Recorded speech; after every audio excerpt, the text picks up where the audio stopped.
China was claiming when it occupied certain islands or rocks that they were also entitled to exclusive economic zones of 200 miles, which were completely invalidated by the ruling. That is not correct. You are not telling us the correct answer, Mr. Secretary. Did the arbitral ruling invalidate the possession, the territorial claims of China in those features?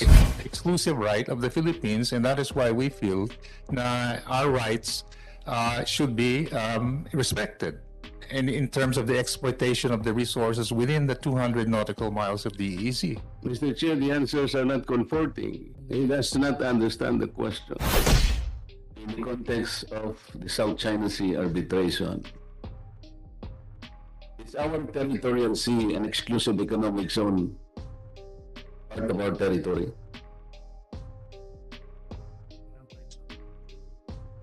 Your Honor, we consider the exclusive economic zone as well within our sovereign rights. And in accordance with... No, I'm not talking about sovereign rights. I'm asking you about territory. Well, Is our territorial sea an exclusive economic zone? It's about territory. well, in a strict legal sense, the exclusive economic zone would not be part of our territory, but we exercise the rights of exploitation, which in effect makes it, we consider it part of our territory. Medyo may problema tayo sa sagot mo, Mr. Secretary. What strict legal sense?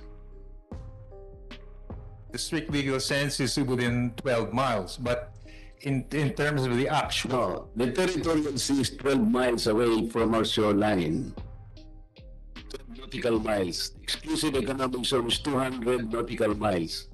But under public international law, these features, these seas, are not the territory of the state. That is the correct answer.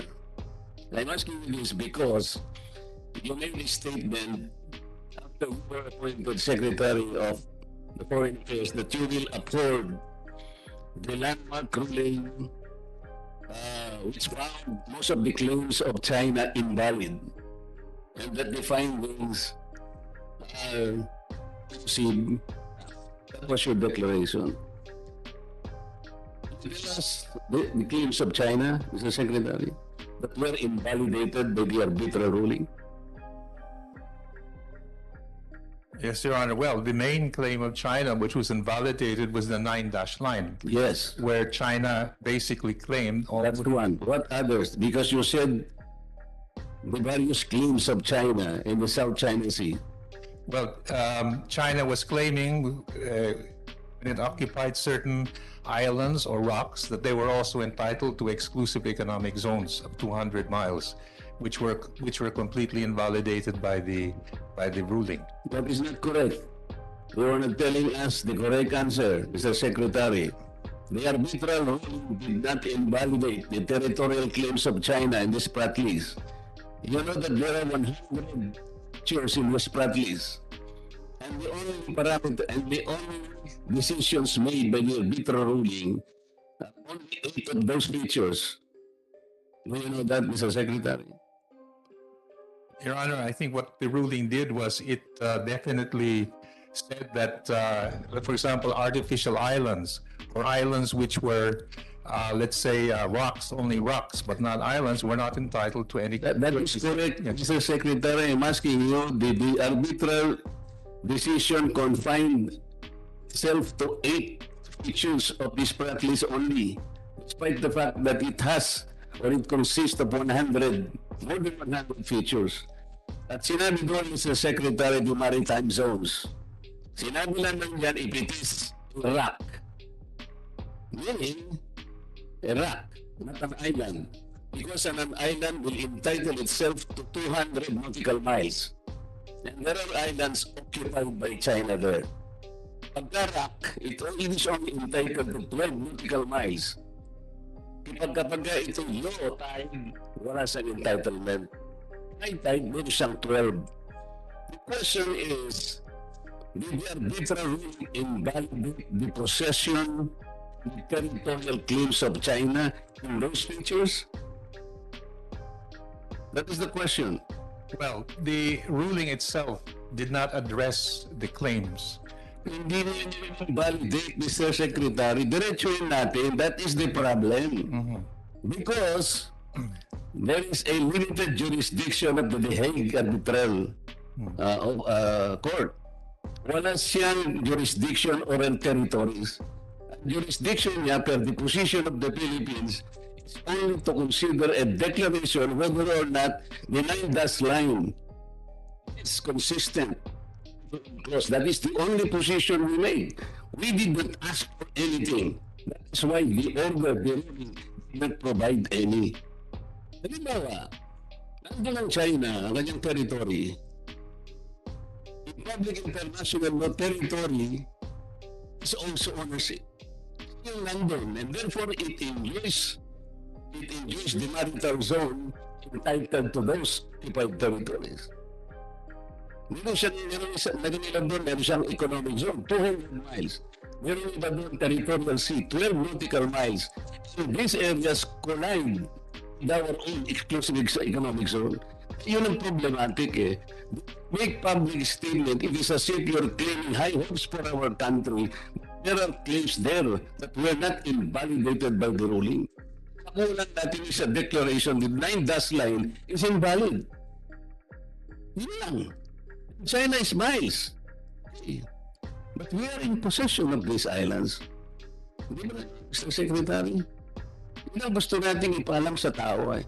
Pero sinabi mo, doon sa isang declaration mo, during the 6th anniversary of the Arbitral Award, you said that this Arbitral Award in the South China Sea and the includes the twin anchors of the Philippine position and action in the West Philippine Sea. Do you remember that?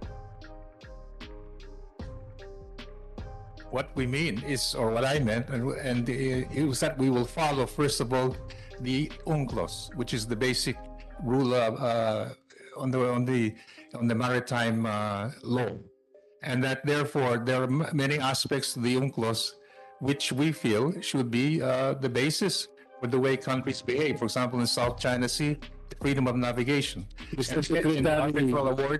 Secretary, ang ginawa lang ng Arbitral Award is a declaration that the 9-dash line is inconsistent with the clause because China was unable to prove that basically those lines were supported by historic rights. Tama naman ang Arbitral Award. Kung China doon, walang historic rights that would define those 9-dash lines. The problem is, hindi naman inalis ang kanilang territorial. Sila pa din ang may-ari ng mga isla na nasasakupan ng ating economic zone. So, hindi masyadong naiintindihan ng ating mga mamamayan. As I had told you last time, hindi ba dapat ang kinonsider ninyo, which is another factor of the, or another provision of the UNCLOS, because South China Sea is a semi-enclosed sea. What do you understand about a semi-enclosed sea within the meaning of the UNCLOS, Mr. Secretary? So this is very important. Well, within the meaning of UNCLOS, there, as I said, there is the freedom of navigation entitled. No. What is the significance of the fact that the South China Sea is semi-enclosed sea in relation to obligations of coastal states? Well, from the perspective of the Philippines, the way we would look at it is that because of the UNCLOS, we are entitled to the exclusive economic zone, which stretches to 200 nautical miles within the semi-enclosed sea, the South China Sea. And that is the right, exclusive right of the Philippines, and that is why we feel our rights should be respected and in terms of the exploitation of the resources within the 200 nautical miles of the EEZ. Mr. Chair, the answers are not comforting. He does not understand the question.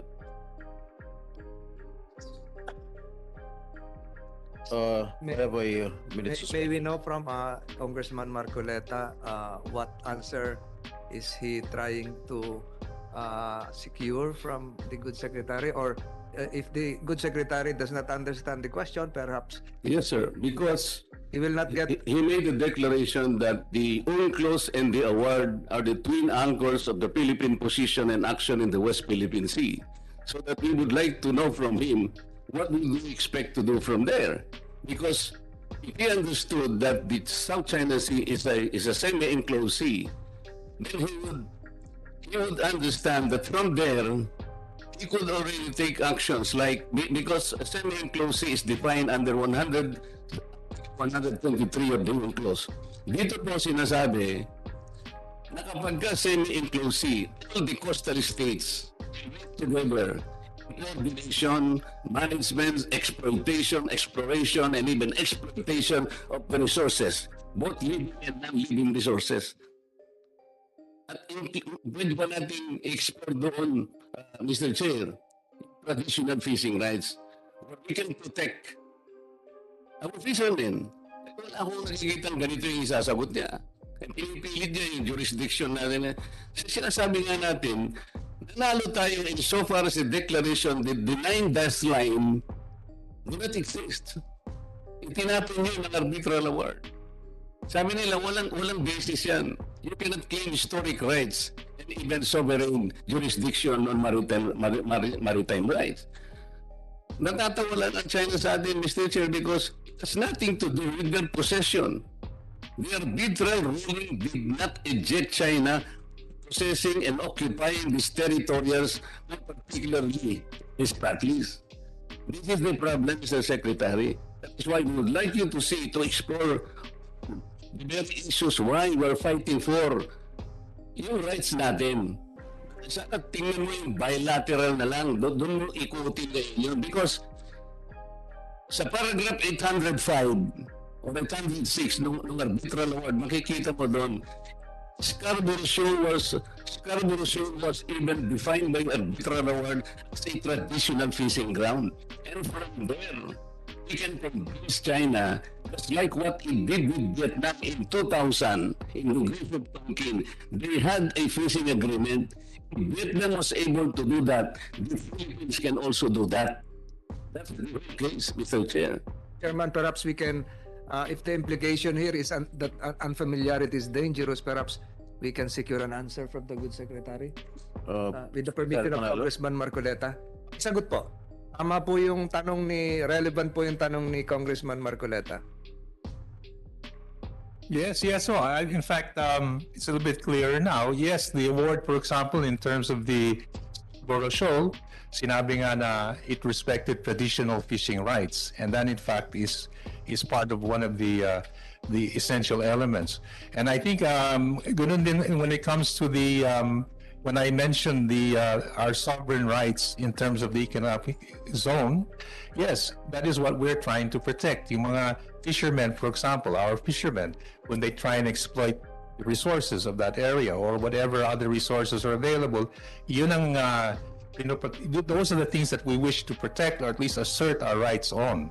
So it's in that respect na we feel that the arbitral award made it very clear on those certain points, and therefore we are obligated to see how we can protect it. Now, if other countries seek to prevent us from exploiting our rights, that's where we have to then challenge their attempts to deprive us of our rights. So in that sense, that's how we would view the implementation of the award. Kaya nga I said it was really an essential part of our approach to the South China Sea. Ngayon, how do we defend it? We, for example, talk with the countries who are trying to deprive us of those rights. And we do have regular talks with them. In addition to the to other methods, for example, in regional fora or international fora. So it's exactly those rights which were expressly contained in the arbitral award and UNCLOS that we're trying to defend. Wala doon sa arbitral award yun, Mr. Secretary. As a matter of fact, we were expecting you to, for example, cite cases in 1974, if you know that. Yung dalawang fishing jurisdiction cases between the Federal Republic of Germany versus Iceland, UK versus Iceland, sinabi doon, the coastal state may have preferential rights on this, but they cannot exclude the rights of other fishermen from Germany and UK. Dapat gano'n ang approach natin. Sabihin mo sa amin yun, the cases, for example, in the arbitral award between Eritrea and Yemen in 1988. Sinabi doon, even the case of sovereignty is not inimical, but rather entails support the facing ground in that region. Ito dapat, but we are not expecting any, pinipilit mo, umikot to. Kaya nga na, we're leading you to all this because this is supposed to be the direction that you will take in relation to the public statements that you made. But because we thought that you are ready to do all this, but sorry to know that you were headed to other directions. We were trying to put you in the direction that we should take. That's all, Mr. Chair.